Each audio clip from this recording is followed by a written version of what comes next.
Hey there, you guys. Jan Anderson here, voice actor in Salem, Oregon, where currently we just started the new year, 2025. Happy New Year! um, but it's winter and it's cold, and that's why I'm pale as a ghost. Anyway, today I wanted to talk to you about microphone placement. I've been meaning to make this video for the longest time because I'm in a position where I get to help a lot of people create their recording spaces for voiceovers. And all you crazy people who want to get into voiceover, well, you need to have the appropriate recording space that's really well treated. But if your microphone is not placed properly, it's still going to sound like crap.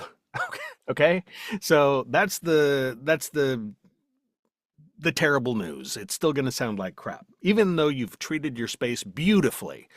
So let's get into it. Now, the things that I see a lot, wide variety of problems, but most often, so this is a large diaphragm condenser microphone made by Audio-Technica, and this is a side address microphone, meaning that you speak into it from the side, right here, right inside there. If I can, oh, there, that's perfect. You can kind of see the reflection off of the capsule or diaphragm, that little round circle in there. That is the device that picks up your voice, picks up the vibration of your voice. And so anyway, a lot of people will take a microphone like this, believe it or not, it's a common mistake, and they'll speak into it like it's a stage microphone, like they're singing or addressing the crowd. Hey, everybody, how you doing? Well, this mic doesn't work that way. And other mics that look similar to this don't work that way, especially if they're a large diaphragm condenser microphone. You speak into it from here, this direction. Now, there are some dynamic microphones that are more for broadcasting, but some people use them for voiceover, like the Electro Voice RE20 or the Shure SM7B. In that case, yeah, usually they hang like this, and you speak into them like this. But I'm not a big fan of those kind of microphones for voiceover, so we're going to be talking primarily about large diaphragm condenser microphones. And most of them are side address microphones. Now, I do see a lot of times I'll ask people for pictures. Let me see you in your recording position. When I'm suspecting that something's not right, I'll ask for pictures. And sure enough, sometimes I'll see microphones that are meant to be spoken into like this, in this position. Well, no wonder it sounds like crap. So there are several ways of getting a good sound. Now, another thing that I see a lot is people positioning their microphone right in front of them like this on their desk, like on a little desk stand. That's not great either. And here's why. Well, first of all, the microphone's in your way. When we're voice acting, we're encouraged to use our hands, like we would in normal conversation. That kind of thing. And if it's sitting on your desk right here, well, number one, it's in your way. Or it would be in my way anyway, because I'm going to be knocking into it. It's in the way of my keyboard. It's just, it's in the way. So what most people do is they try to get it, number one, out of their way. And also, when a microphone is down in this position, you're going to be getting a lot of chest resonance, a lot of sound coming from your chest, and that can sound kind of muddy. It's not great. It's not clean and articulate, which is more of what we want for voiceover. So a lot of people, including myself, here's my microphone. We position it up here.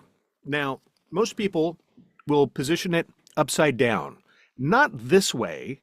Because again, it's in your way. The microphone cable's hanging down here like this, and it's just, get it out of your way. Turn it upside down, or at least on the side like mine is here. I would have turned mine upside down, my Lewitt microphone. However, its shock mount and my mic stand I can't angle it like that.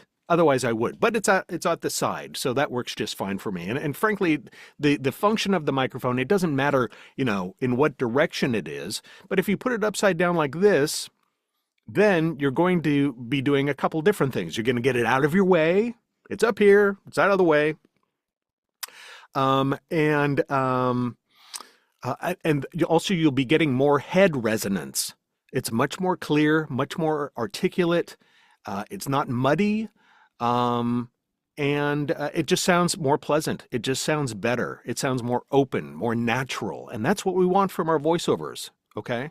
Now, there are a couple of things about placement up here. Typically, what I've found, and this is just, I mean, different strokes for different folks. This is all my opinion and what I've learned over the years. If you position your microphone upside down like this, a good starting point is to have that diaphragm just above your eyebrow line. Like I can look up to it right here. I also like to position my microphone a little, not right in front of me, because I read my scripts from my computer screen. So I want to pull it away from the direct center a little bit. Okay. And a measurement for measuring a guide for measuring the distance between your mouth and your microphone is this hang loose sign. This is just a good general kind of rule of thumb. So if you go like this, in this location, that's pretty good. That's pretty good placement right there. Now here's another thing. You don't want your microphone just completely just upside down like this, or vertical like this. Angle it a little bit so that that diaphragm, that capsule inside, is pointed at your mouth to pick up all that lovely sound, your money maker. Okay? So not just completely vertical like this, but angled a little bit diagonally so that the capsule is facing your mouth. Okay? With about this much space between your mouth and the microphone. Something like that. Now, this is just a general guide. Experiment. This will get you close, if not right on, for some nice sounding voiceovers. But you might want to play around with it a little bit. Sometimes people pull the microphone way too off to the side. So that's gonna darken the sound a little bit. It's not gonna be as direct as if you want your microphone out in front of your face. Okay?